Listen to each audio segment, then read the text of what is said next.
जमुना किनारे मोरा गाँव,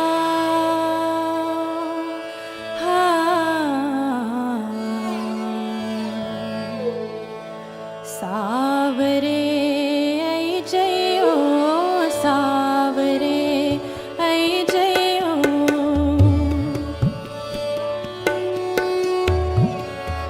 जमुना किनारे मोरा गाँव, जमुना किनारे मोरा गाँव, सावरे ऐ जयो सावरे ऐ जयो सावरे ऐ जयो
When the pandemic hit, it felt like the world stood still. But we kept moving. Making sure that healthcare workers had access to the tools they needed. That children had opportunities to keep learning. That families had food on the table and jobs to go to. But this is nothing new. For over 35 years, thousands of Canadians from coast to coast, from all walks of life, have come together to act locally, inspire hope, and change lives for the better. The World Partnership Walk is an expression of global Canadian leadership. We need that leadership now, more than ever. This year, the walk will look a little bit different. Join us on a virtual voyage By registering now at worldpartnershipwalk.com. Step forward. fight global poverty. Together, we can make a difference.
He is one of the world's influential Muslims, the spiritual leader of 20 million Ismailis, friend of prime ministers and presidents, and someone who rarely shies away from dealing with the issues that confront the world, whether they concern conflict, development, or religion. This week, to talk about all of them, he's our guest. Hello, I'm Peter Mansbridge. One-on-one today with His Highness the Aga Khan. You must love Canada. You keep coming back here. I do. Let me go a little deeper on that, because it raises a question you have often raised, and that's the issue of ignorance. You reject the theory of a clash of civilizations or even a clash of religions. You believe there's a clash of ignorance here on both sides of that divide. And you felt that way for a long time. I was looking through the transcripts of an interview you gave in the 1980s in Canada, where you were warning the West that it had to do a better job in trying to understand Islam. That clearly hasn't happened. No, it hasn't happened, and a number of friends and people in important places have tried to contribute to solving that problem, but it's a long-established problem, and it's going to take, I think, several decades before we reach a situation where the definition of an educated person includes basic understanding of the Islamic world. And that hasn't been the case. And the absence of that basic education has caused all sorts of misunderstandings, but above all, the inability to predict statehood, international affairs, economic affairs are often predicated on the ability to predict. If you don't know the issues or the forces at play, the ability to predict is severely constrained. What's been the resistance, do you think? I think essentially historic. I think that the Judeo-Christian societies have developed their own education over decades and more. And basic knowledge on the Islamic world has simply been absent.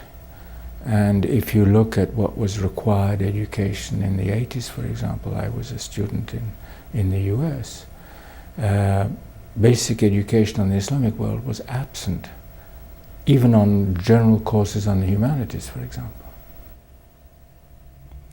Is this a one-sided clash of ignorance? I mean... No, I think there's ignorance on both sides, and I think very often there's confusion. I think more and more there's been confusion between, for example, religion and civilization. And that's introducing instability in the discussion, frankly. I would prefer to talk about ignorance on the civilizations of the Islamic world, rather than ignorance just on the faith of Islam. What we've witnessed in the last couple of years, not just in this country, but in other Western countries as well, is what we call homegrown terror, where you see young Muslim men, educated, born in the West, educated in the West, who are moving towards, a fundamentalist view, a militant view of Islam. Why is that happening? Well, there is, without any doubt, a growing sense amongst Muslim communities around the world that there are forces at play that it doesn't control, but which does view the Muslim world with, let's say, unhappiness or more. I would simply say, however, that if you analyze the situation, I don't think you can conclude that all Muslims from all backgrounds are part of that phenomenon. Secondly, if you go back and look at that, you will find that a lot of the causes of those communities are people where there's a long-standing, unresolved political crisis. It's very, very risky, I think, to interpret these situations as being specific to the faith of Islam. It is specific to peoples, sometimes ethnic groups, but it's not specific to the faith of Islam. Well, that must really concern you. Your followers believe in you, see you as a direct descendant of the Prophet Muhammad, the same prophet that some of these minority fundamentalist militant groups hold up and claim as the reason they're doing the acts they're doing. Again, I think one has to go back and say, what is the cause of this situation? With all due respect, if you look at the crisis in the Middle East, that crisis was born at the end of the First World War. The crisis in Kashmir was born through the freedom of the Indian continent. These are political issues originally, they're not religious issues. You can't attribute the faith of Islam to them. I think the second point I would make is this tendency to generalize Islam. There are many different interpretations of Islam. As a Muslim, if I said to you that I didn't recognize the difference between a Greek Orthodox or a Russian Orthodox or a Protestant or a Catholic, I think you'd say to me, but you don't understand the Christian world. Well, let me reverse that question. I hear you. Yali welcome, bienvenue. My name is Zane Velji, and welcome to tonight's Friday Night Reflections. Wherever you are in this country, whether you're here in Alberta like me or any other part of Canada, welcome to tonight's Friday Night Reflections. Thank you for taking time out of your Friday and joining us. You know, this is the period of the show where I jump right into it and I'm supposed to joke about something, supposed to make a joke about either my painting behind me or the elephant statue or giving you a tour of my home office, all of which I've done in the past, or maybe commenting on this plant. But instead, what I will say is thank you for having me again. It is my third time hosting Friday Night Reflections, and I know I'm going to be doing much better than last week's host. Also a fellow Calgarian, also someone who had aspirations to be on Friday Night Reflections, but they've shut him out again after his mediocre job last week. What was his name? I'm just going to check here. Nahid Nenshi. So I'm so glad that you get someone much better than the young upstart Nahid Nenshi who hosted the program last week. You know, all joking aside, and that was a joke, by the way, just so we are totally clear, I want to talk about today's topic, and a very serious topic. You know, today's topic is an important one and an interesting one, especially in the world that we live in today, and it's Islamophobia.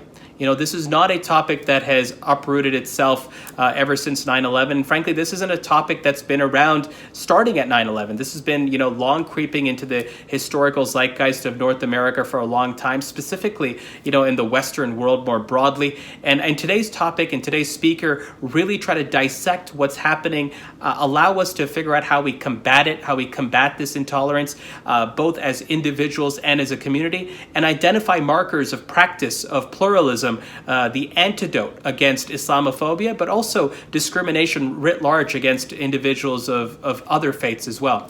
So to kick us off today, before we jump into our interview, I'd like to welcome Chairman Dr. Kabir Jivraj. Dr. Kabir Jivraj is the chairman of the Ismaili Tariqa and Religious Education Board. He's going to be providing to us some opening comments regarding, the way we find ourselves today as human beings trying to pray and practice our faith in this pandemic era. So without further ado, Dr. Kabir Jivraj. My dear brothers and sisters, Ya Ali Madad. We're all living in a time of challenge and worry. Many members of the Jamaat are trying to make sense of our world and our current circumstances. Alhamdulillah, with the grace of Maulana Hazir Imam, our Jamaat in Canada has wonderful support from institutions, from governments, and from one another. And of course, we're constantly under the care of our beloved Imam Zaman. At these times, faith is often a source of strength and comfort. Community is how we get through challenging times. And now that togetherness feels different, feels unfamiliar, but it is present nonetheless. Our faith, our unity as one Jamaat does not diminish in these times. But how it may manifest itself has changed for the moment.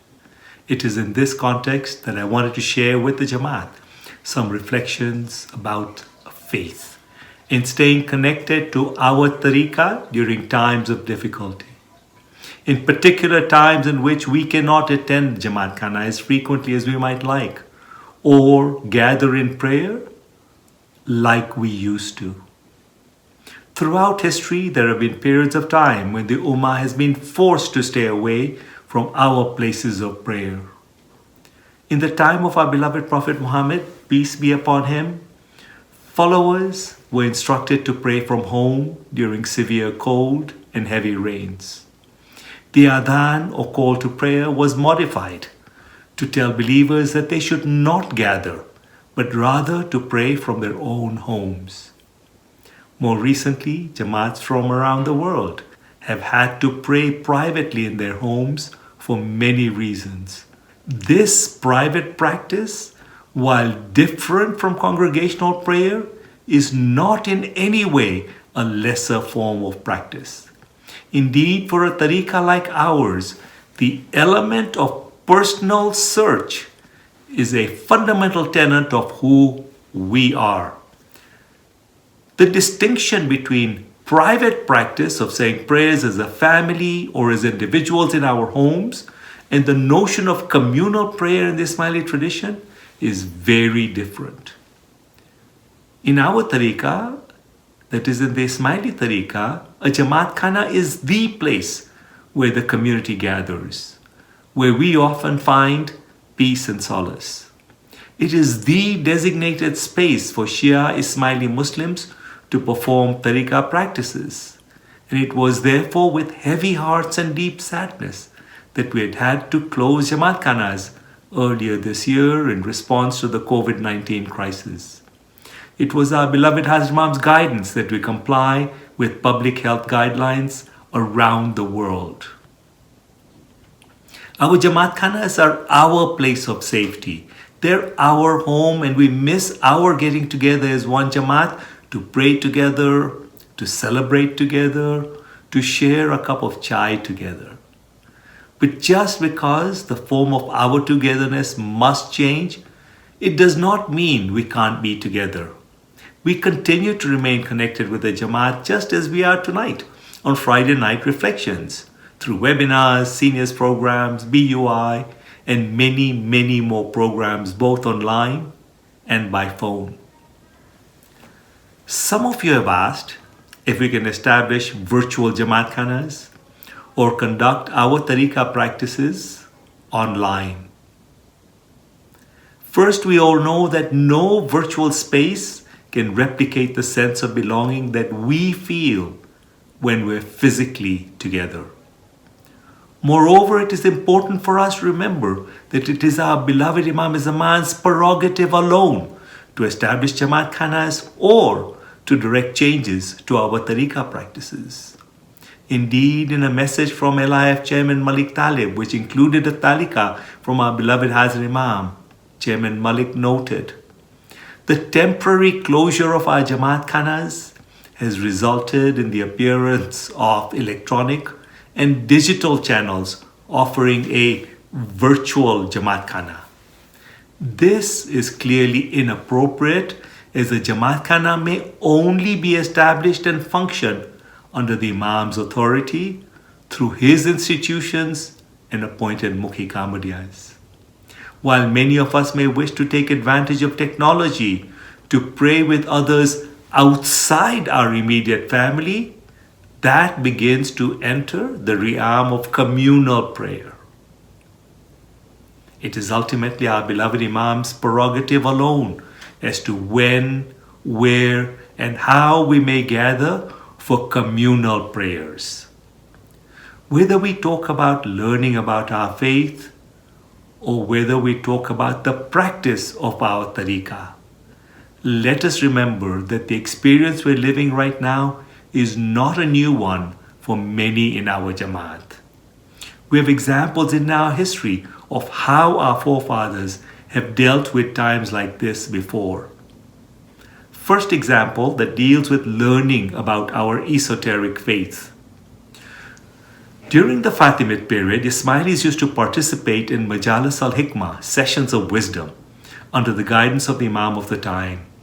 These were closed sessions held at specially designated places to learn about and practice their own interpretations of faith, which were accessible only to those who had pledged their allegiance to the Imam. Even in those times, it is recorded that there were exceptional circumstances under which the Imam of the time, Imam Hakim bi Amrillah, suspended these gatherings. A second example that deals with the rites and practices of our tariqah. As most of you are probably aware, our brothers and sisters in Tajikistan lived for generations without the blessing of Jamaat Khanas. But they maintained a deep strength of faith by practicing and remembering daily from their homes, and kept discreetly in their homes remembrances of the tariqah and the Imam. They turned inward to seek solace and to pray discreetly, quietly, but without wavering. Let us be inspired by their strength and take this opportunity to remember what our beloved Imam has often told us, that our tariqah is an esoteric tradition, a tradition in which personal spiritual search is paramount. We're so blessed. Last week, our beloved Hazrat Imam sent a talika to his worldwide Jamaat. He reminded us that he is aware of his spiritual children's circumstances, and he sent his blessings for good health, happiness, safety, and well-being of all his murids. Ameen. Confident that our Imam's love and care is always with us, let us keep our faith strong and act in accordance with the wishes of our beloved Imam, and focus on our inner search, focus on reaching out to those who are isolated and marginalized, seek to learn more about our faith, and pray each day as individuals and families for return to safety and for mushkil asan. Ameen. Let us also remain optimistic and hopeful. We have seen advances in science that continue to give us hope and confidence in a return to normalcy soon. Alhamdulillah, in some regions, we have been able to reopen Jamaat Khanas in compliance with our provincial health guidelines. However, more recently, with rising numbers across the country, we've actually had to reduce the number of Jamaati members that can attend Jamaat Khana on any given day. Please rest assured, we're monitoring the trends closely so as to ensure the safety of our Jamaat. This is a wonderful time for us to reflect on our blessings, to reflect on the opportunity that this period brings us, to connect with our families, to take the time to learn, to read, to expand our skills, and to prepare for the future with strength. When I had the privilege of addressing the Jamaat at Laylatul Qadr, I had quoted Maulana Hazrat Imam's Takht Nashini address, in which our beloved Imam said, and I quote again, "The years of development and change which lie ahead are certain to throw up many new problems. We should not be afraid of these. You will surely surmount them if you stand by your faith and meet your difficulties in the spirit of humility and tolerance that your religion demands of us. This is especially important for the younger generations who will have to carry the future on their shoulders. Only the faith of your fathers can sustain you and enable you to live in peace here in this world and the next. I wish you all safety, good health, happiness, and mushkil asan. Ameen. This remains ever true today. We have faced adversity as a Jamaat and as humanity before. But with faith, with hope, and with our beloved Imam's blessings, we will come through this period. Inshallah, united, stronger, and more hopeful as a Canadian Jamaat. Ameen. Well, thank you, Chairman Saib, for those wonderful comments on an incredibly complex topic, how we practice our faith in this pandemic era. It is now time to introduce to you our speaker for tonight's Friday Night Reflections. You know, this is the part of the show that I like the best. I get to introduce people that are smarter than me, and then I get to talk to them and try to keep up with what they're saying. So it's a test in many ways, but we're in for a treat. We are in for a real treat because tonight's speaker is not just a leader in his domain within our Jamaat, he's a leader in his domain across North America. Eboo Patel is one of the leading thinkers on interfaith pluralism in North America. Let me just read you some of this bio. He was a member of President Barack Obama's inaugural Advisory Council on Faith-Based Neighborhood Partnerships. He's the founder and president of the Interfaith Youth Corps, a Chicago-based international nonprofit which aims to promote interfaith cooperation. He was named by U.S. News and World Report as one of America's best leaders of 2009. He's also a Rhodes Scholar, of course he is, having studied his doctorate in sociology of religions. He's also authored several books, his most recent one called Acts of Faith, which, by the way, I want to talk to you about after my interview with Eboo, so keep that in mind. I'll talk to you about Acts of Faith after the interview. He's also spoken at several forums, the Clinton Global Initiative, the TED Conference, the Nobel Peace Prize Forum. So I guess all I'm trying to say is that he's incredibly mediocre and underwhelming. I'm just kidding. You know, introducing this topic and introducing my conversation with Eboo is a musical piece, and a powerful musical piece by Calgary artist Dr. Bijan Lalani.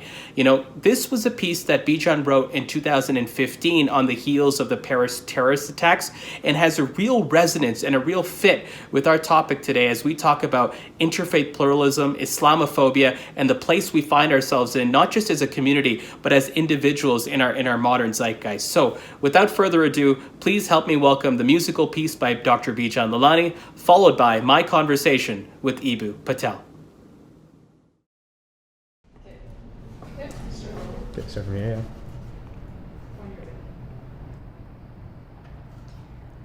You are not me, so don't claim to be. Cause that label that hangs from me painfully, you are not me, should be plain to see. But you call out my name just so angrily. I know it's all scripted with victims, it's vicious. Give us your victims and call us the killers. You play the system to make us the villains. How can you kill a man and call it religious? Mothers, children, burnt down buildings, more scared of dying than they're thankful for living. You kill Muslims without any affliction. You attack Paris with no inhibitions.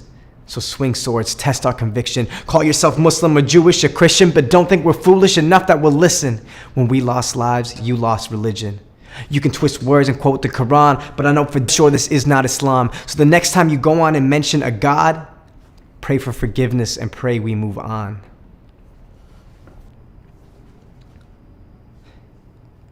They are not me.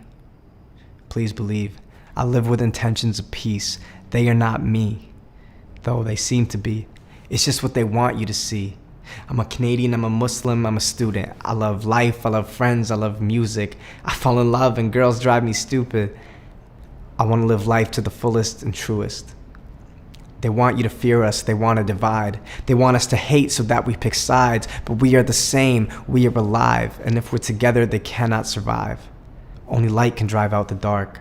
Only love can quell the hate that tears us apart. We're brothers and sisters, so don't let them strip us of the humanity we hold in our hearts.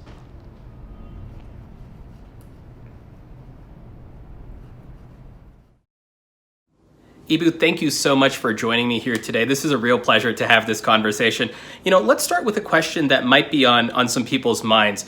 You know, you've been one of the most passionate advocates for pluralism, and particularly religious pluralism in the United States today. And some of the events if I can just call them that we've seen in the United States over the past couple of years, kind of spilling over here into Canada, have kind of tested the robustness or the tolerance of religious pluralism.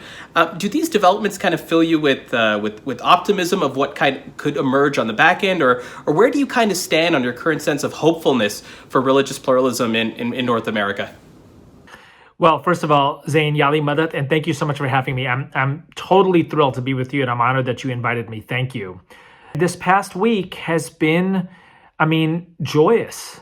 And the way that President-elect Biden and Vice President-elect Harris have conducted themselves, the language, the kind of the song that they have sung to the nation and the world, it's a song of pluralism. Embrace differences, bridge divides, enhance the areas of common ground, focus on shared values, do practical projects together. Let's nurture a common life with one another. That's the song that they're singing. That's beautiful. You've opened up so many threads that I want to go down on, but let me get to the Obama side of things and your work for President Obama as well shortly. I want to talk to you a little bit about this intervening period we've been through, and I would kind of love to get your understanding or dissection as to how, with the tremendous amount of work done post 9/11 to try to bridge this divide, how you saw these fractures still present in 2016 that someone may have exploited politically. But what do you kind of think is the diagnosis, so to speak, of what has led to certain degrees to this rise of Islamophobia, coupled with the rise of anti-Semitic behavior at the same time, and sort of overall religious bigotry? Is there a diagnosis that you have in your mind that's kind of allowed these fractures that may have existed to keep being pounded upon by certain Americans or North Americans? Well, I do think that there is a perfect storm of unfortunate events here. And I think the biggest part of the storm is a massive economic transition, right? From an industrial society to a knowledge society, from a nation where you could, make a living in rural America or exurban America to a nation that is really based now in cities. And there was an economic report done 2014, something like that highlighted that virtually all of the benefits of the economic recovery, the post 2009, 2010 economic recovery, went to people with college degrees. The kind of famous study that showed that white working class folks actually had a lower life expectancy over the past 10 years than they had the decades before. I think it indicates that an entire way of life is gone. And there's not just economic dimensions to that, there's cultural dimensions to that way of life. And I think that that's probably the biggest factor. So I think that there is a structural transition taking place that those of us who are highly educated and live in cities and have knowledge sector jobs, we frankly paid very little attention to. And that's bad on us. You mentioned your work, so let's jump into that. You're someone with some incredibly impeccable credentials that my parents wish I had. But you've Rhodes Scholar, you've worked for President Obama. But before we kind of get into those elements, what's driven you to this line of work? What's kind of driven you to kind of hone in on pluralism and then kind of double click into religious pluralism as kind of the strengthening sort of catalyst of society? I'd love to kind of hear what drove you to this particular path. Yeah, well, thank you for asking that. So I wrote a book about this. This is the subject of my first book, Acts of Faith, and it's kind of the story to me going from being an angry activist around diversity work when I was in college in the early to mid 1990s to finding my way into kind of a hope-filled activist approach through religious inspirations, the first of which, as a young adult, were actually not Islam or the Ismaili interpretation of Islam. They were the Catholic worker movement and Abraham Joshua Heschel's vision out of Judaism, et cetera, et cetera. And then the more I kind of traveled that path, the more that I realized that within the tradition of my birth and within the leadership of Maulana Hazrat Imam and within the kind of character and contributions of the Ismaili community was a vision that not only lived in my bones, because I'd grown up, with Salwat and Dua and Ginans, et cetera, but also a vision that was unbelievably intellectually inspiring. So in any case, Acts of Faith is kind of my path towards that. But this idea that in the words of the great poet William Blake, we are put on earth a little space that we may learn to bear the beams of love, and that love is defined by people of different identities coming together and building positive things together. Like that just lives in my heart, and it lives within every pore of my body, and I just want to be involved in like making that real. And I love building things. I love building things, and this is what I've been building for 20 years. You mentioned history there, so I want to maybe take a step back from talking about modern times to history for a second. What is religious pluralism as a historical construct taught us, whether that be from Prophet Muhammad himself and some of the lessons and the teachings and frankly actions of his or other historical figures of different faiths? What has history kind of taught us about the import and the necessity for religious pluralism? Yeah, so you can make history do anything you want it to, right? And there are moments of religious domination in history, and there's moments of inspiring interfaith cooperation. I mean, I think that Rasulullah's time, may the peace and blessings of God be upon him, the Constitution of Medina, the decisions at Hudaybiyah, the standing up for a Jew during the funeral of a Jew, the sending of Ja'far to Abyssinia to meet with the Negus, the Christian king. I mean, and for me, there's a lot within the history of early Islam, the Prophet's time, that speaks to the power of religious pluralism. And there's so much else also. There's the Emperor Ashoka, there's the Emperor Akbar in the Indian tradition. There's, of course, Gandhi. There's Martin Luther King Jr. and him marching with Abraham Joshua Heschel and Selma. Heschel saying, our legs were praying, King's nominating Thich Nhat Hanh, the great Buddhist monk, for a Nobel Peace Prize, the only person he ever nominates for a Nobel Peace Prize. So a lot of what I do in my talks is I tell stories of interfaith cooperation in history. And I think one of the remarkable things about the United States, even in acknowledging the sins and mistakes at the founding, was that this is the first democracy to believe that people from different religions, people praying to God in different ways, could come together and build a nation, right?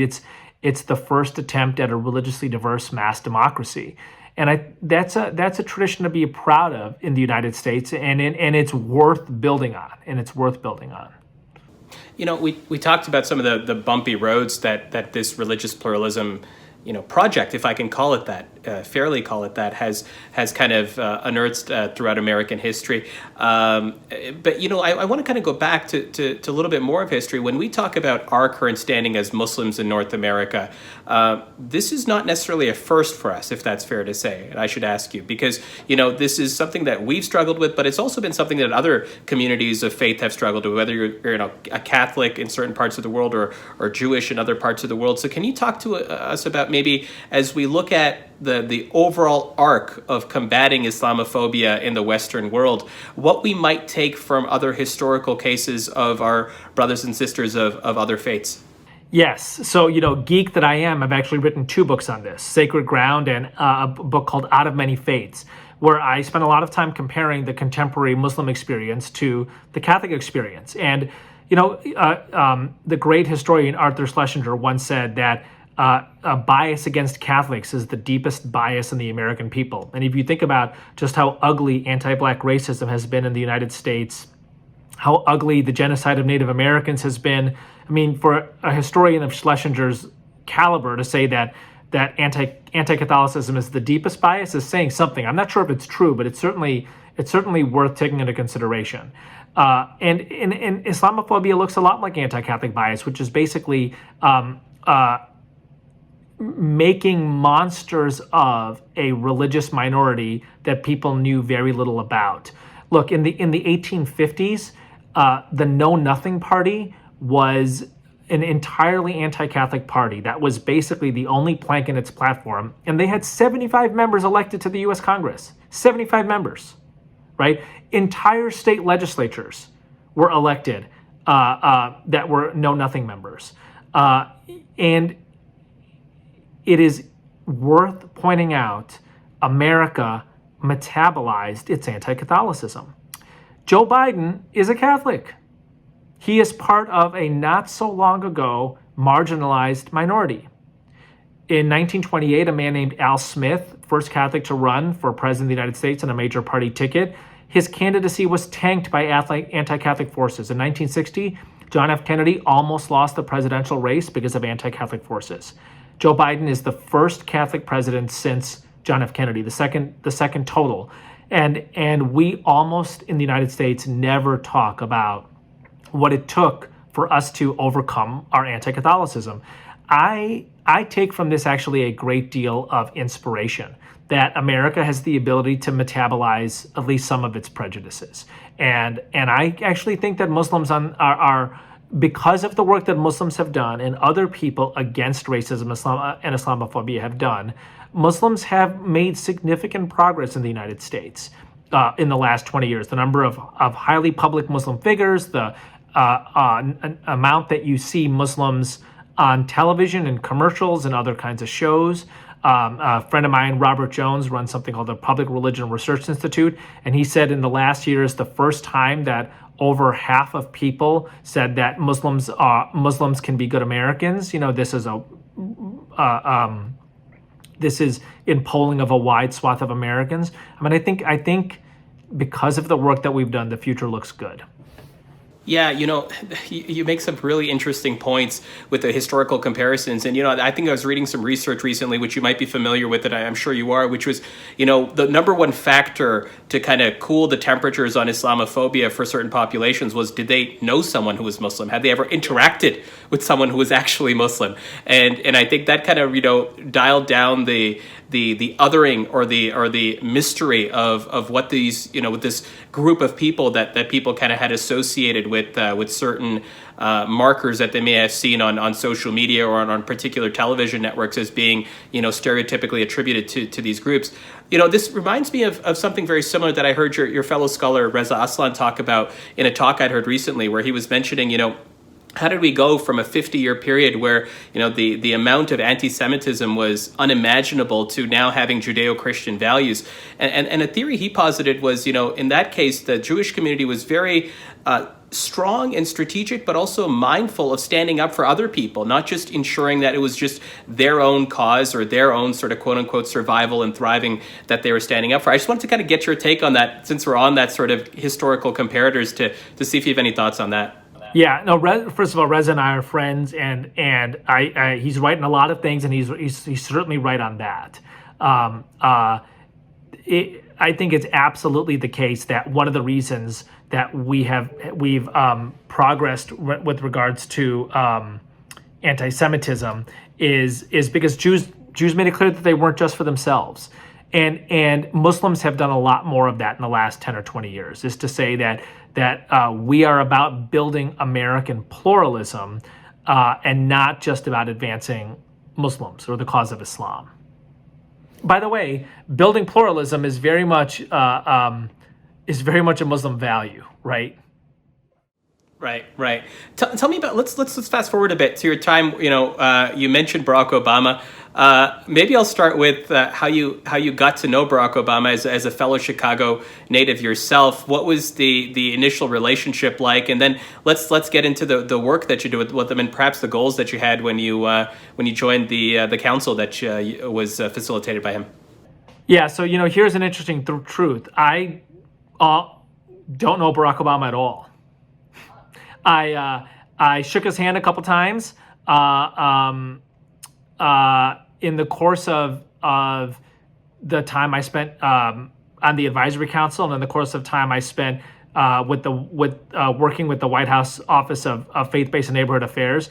But I got to know one of President Obama's aides when he was in his Senate office, a guy named Joshua Dubois, and when Joshua was named the head of the faith office, Joshua needed to put together a faith council, and part of what President Obama instructed Joshua to do is to make sure that it was religiously diverse and it was generationally diverse, and there were some people focused on practical projects. And because I had met Josh literally once when he was in the Senate office, I guess I must have come to mind. And so the next thing I know, I'm in the Oval Office with the new president of the United States, shaking his hand under the picture of President Lincoln. And he is giving this speech about the importance of people from different religions working together and young people being involved. And I remember I had the temerity to raise my hand and say, President Obama, I run an organization that does precisely that. And he said, well, that's why you're on this council, and we're going to make sure that we do some practical projects together. And so that was the beginnings of the President's Interfaith and Community Service Challenge. But it was a lot of luck, honestly. It was a lot of luck. And I was, 30 at the time, maybe 32 that I got appointed. I just had no idea at the time how fortunate I was, right? To be in a White House, to be in the Oval Office with the first Black president of the United States, to be in the Roosevelt Room, putting a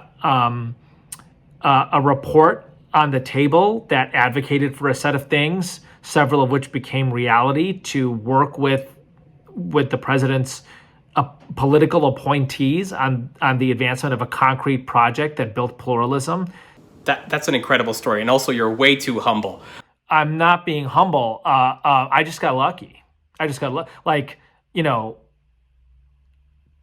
You should do things with your luck. And I think that I have done things with my luck, but I just got lucky. Totally. And thank you for sharing that like very personal sort of story of the inside look of being in that administration, on that council. Tell me about some of the work there. What was your, it was 2008, 2010, around that time? Yes. The election was in November 2008. The inauguration was January 19th or 20th, 2009. I got the phone call maybe 2 weeks later that I'd been appointed to the council, and sometime mid-February, I was in the Oval Office, and then we had our first meeting, and off we went. I mean, so here's the big thing I would tell you, Zane. Sitting around the council table, I noticed that there were a set of people who were much more senior. I mean, I was the youngest person on the council by a long shot at that time. The only other person who was even close to me age-wise was the other Muslim, my friend Dalia Mogahed. So we're sitting around with all these senior religious figures. They had opinions on everything, right? On economic policy and climate policy, et cetera, et cetera. And it became clear to me that I did not have the standing to have opinions on everything. But I led an organization that ran practical projects, that we had an actual concrete network of college students and college chaplains and college faculty that was doing interfaith service on college campuses. And that if I played my cards strategically, the White House could be a partner on projects along those lines. And that's precisely what happened. So I chose to use the limited airtime that I had in that council of very senior religious leaders to talk about a couple of concrete projects that my organization could help to advance. And because people got accustomed to me only saying that, they would turn to me after a while and say, yeah, you know what, we should actually try to make that happen. We could do that. And then we did. Tell me about some of those projects, if you don't mind. So, what the biggest thing that we did was the umbrella program was the President's Interfaith Campus and Community Service Challenge, and it brought together people from 500 campuses. What does the White House do? It convenes people, right? So we convened every year at the White House, hundreds and hundreds and hundreds of people who were interested or committed to interfaith service on campuses. And then we worked with the White House to develop a series of awards for campuses that were doing the work especially well, et cetera, et cetera, et cetera. And my organization basically staffed the whole thing. So I would say it doubled our movement, because all of a sudden the President of the United States is sending an email to every college president in the country, inviting them or their representative to a conference in Washington, D.C. on interfaith service. That's awesome. That's really, really incredible. Let's move on to a bit around, maybe practicality for the Jamaat, right? People are listening. This has been a delightful conversation. Thank you again for having it with us, genuinely. It's been really illuminating to not just understand the projects you've worked on and kind of what's directed you to this career, but how you've rooted in historical sort of backing and kind of ensuring that we take some of those lessons of history and ensure that they're applied to how we try to collectively solve maybe the problem in front of us, which is to enhance the religious pluralism and ensure that we combat Islamophobia. If I'm sitting at home watching this as a Jamaati member, what sort of practical advice would you have for me? How do I kind of first dip my toe or maybe kind of jump in to maybe engaging with this sort of work of combating Islamophobia, but also ensuring a more robust religious pluralism in our two countries? So I think that there's a set of kind of mental exercises we can do on a personal level. So, you ask yourself the question, what do I know about other religions that inspires me? We're going to disagree on doctrine. Let's just, that's a given. You're going to disagree on doctrine. What do you know about other religions that inspires you? Specifically, can you cite scripture? Can you offer can you cite a historical figure? Can you note a specific teaching? So just to that's what we call the knowledge base of interfaith cooperation at IFYC. And a lot of this is on our website, ifyc.org. We've got, cool videos and curricula, et cetera, et cetera. But one of the things we start with is, what do you know about another religion that's inspiring to you? Here's a second question. Can you cite instances in which people from different religions have worked together in ways that have benefited all of us? And of course, there's kind of grand ones like the civil rights movement in the United States, or the struggle against apartheid in South Africa, or Hind Swaraj in India.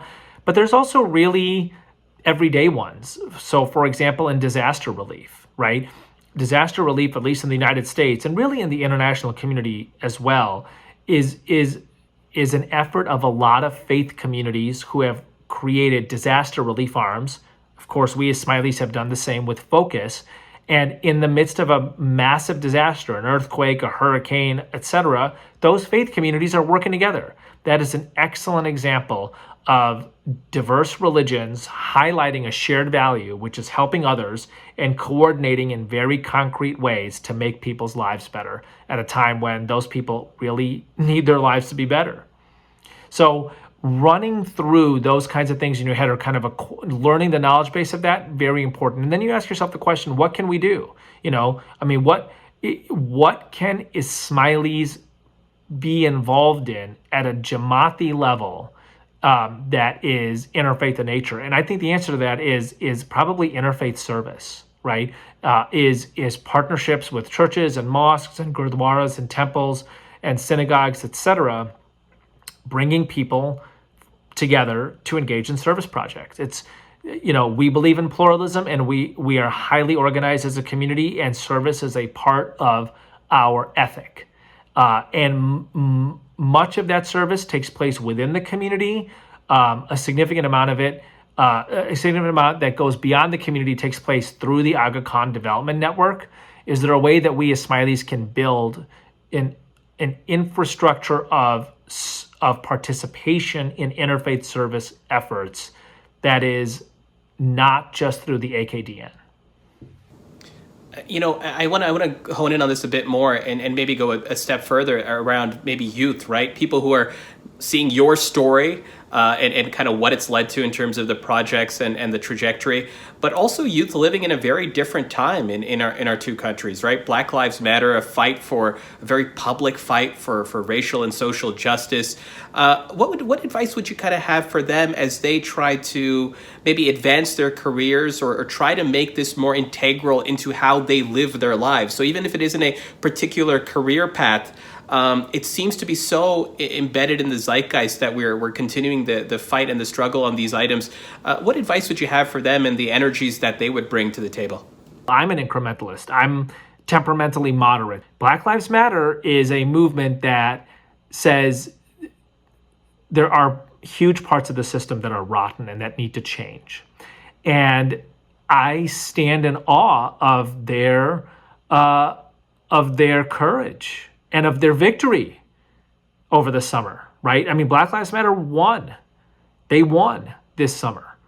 I'm in the United States because a radical movement called the Civil Rights Movement said that huge parts of the system are rotten. Why is that relevant to me? Because that movement doesn't just extinguish segregationist laws domestically in the United States, it also changes immigration law. And so you have the Civil Rights Acts of 1964 and 1965. You also have the Immigration Act of 1965, which ends legalized racism in U.S. immigration policy. Prior to 1965, the only immigrants the United States legally let in were immigrants that were, quote, culturally similar, white Europeans. The Civil Rights Movement helps to end that racist immigration policy. Hence, people from South Asia, from Africa, from South America are allowed to come in. We as Smileys benefit from that radical movement.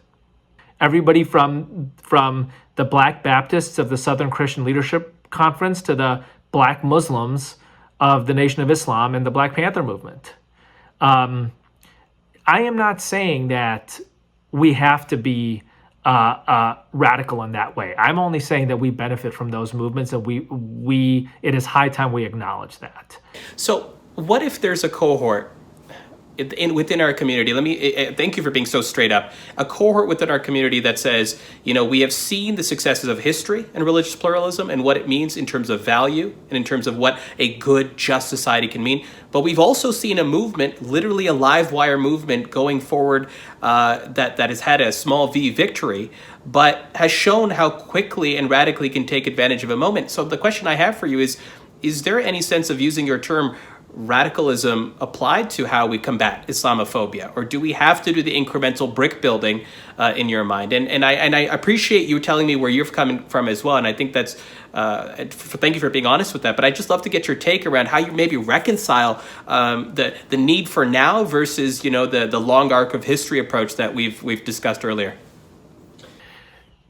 So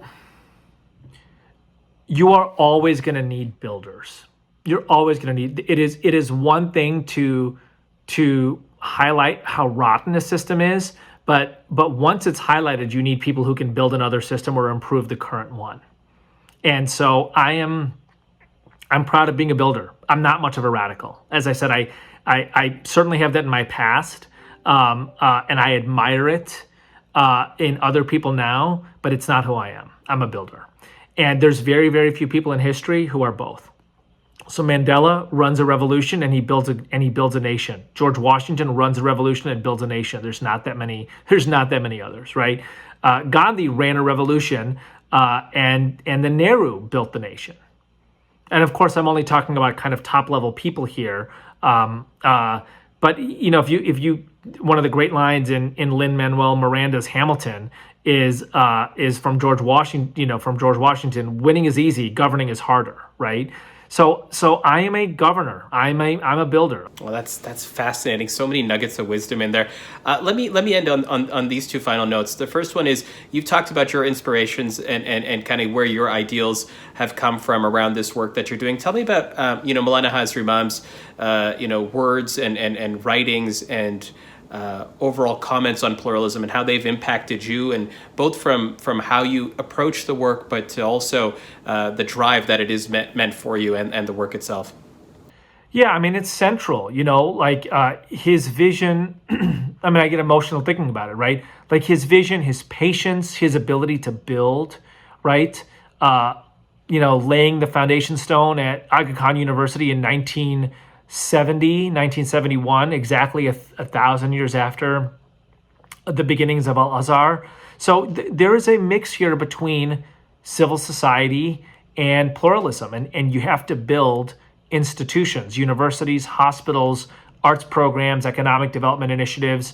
You have to build institutions that model pluralism, and that's what he's done. and he is willing to be patient, right? It's a very special office. You don't get turned out after 4 years. You are able to work over the course of, in his case, 60, 70 years, mashallah, and you're able to think to yourself, what I'm building now will continue to be talked about 1,000 years hence. Yeah, that's incredible. And the final question I have for you is maybe, getting you to paint a picture, right? We've talked about the struggles, the bumpy road that was this recent past in American history. Paint me a picture of what it looks like, a world or a society where we embrace religious pluralism, where we embrace this as a construct. What could that, if we're trying to end on that note of, painting that picture to someone who says, I don't really know if I understand the value, tell me what this could look like. Should we embrace these values and from your perspective, embrace projects that extend these values as a society going forward? Yeah. So it would be woven into the fabric of our institutions, and the way you would know that is in our calendars. So, every Jamaat Khana, just like every synagogue and church and mosque and gurdwara and secular humanist society and sangha, would have it just as part of its calendar on a weekly or monthly basis. This is our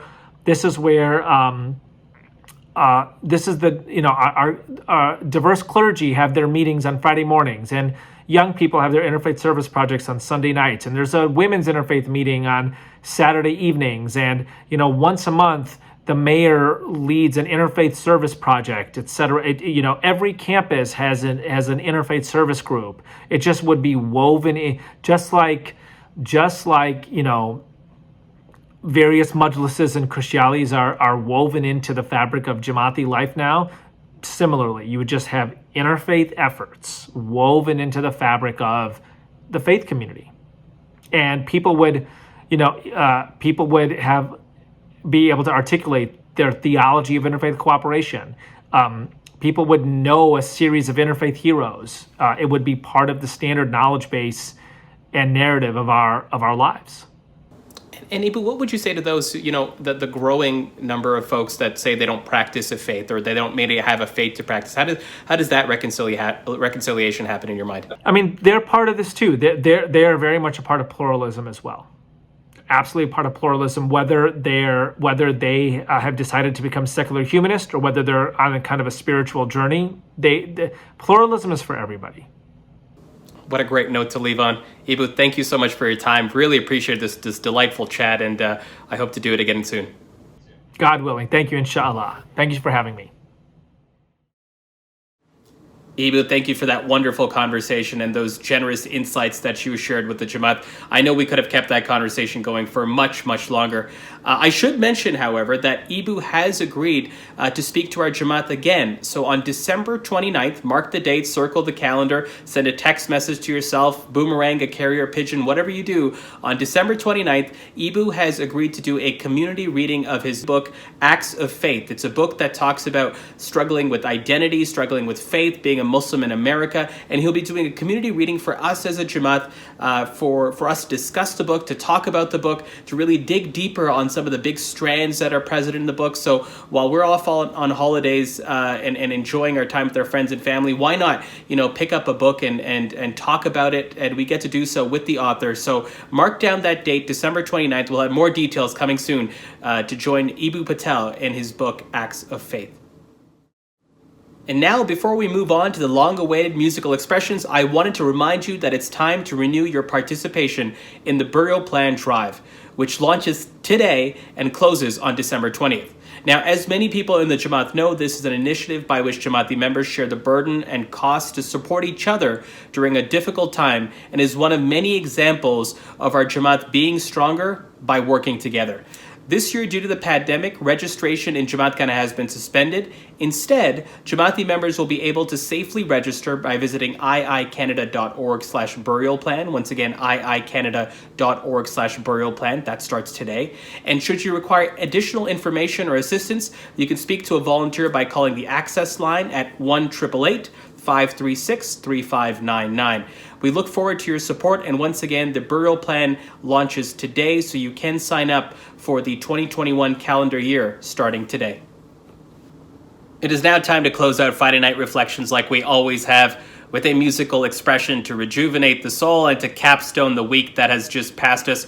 My name is Zane Velji. It has been such a distinct pleasure to be your host again for Friday Night Reflections. Even though I can't see you on the other side of the screen, I hope you're keeping well, staying healthy, enjoying the time that you can with your family, and we will inshallah see you next week on Friday Night Reflections. Take care, and Yali Madad.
सावन की ऋतु आई रे सजनिया प्रीतम घर नहीं